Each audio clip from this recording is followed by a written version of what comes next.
Hello, my name is Yuriy. I'm from Technical Prospects, and we will talk today about the tech tip, how you can release the stuck object under your C-arm if somebody drives it accidentally and you cannot move your system anymore. Today we were talking about the real case scenario. This is what happened in any lab and any time.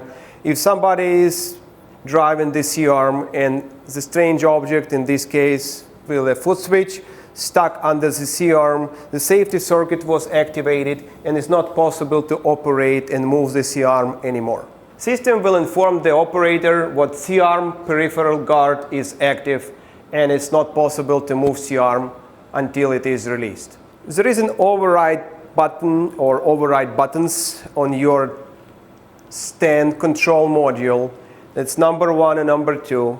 If those are pressed together, the override protection is removed, and if you deflect the joystick away from your object on the floor, it will move away and it will release the pressure from the sensor.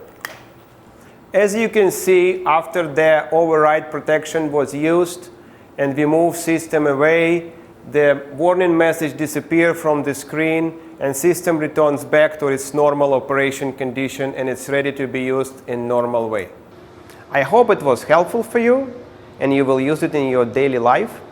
And for more tips, please visit technicalprospects.com resource tab.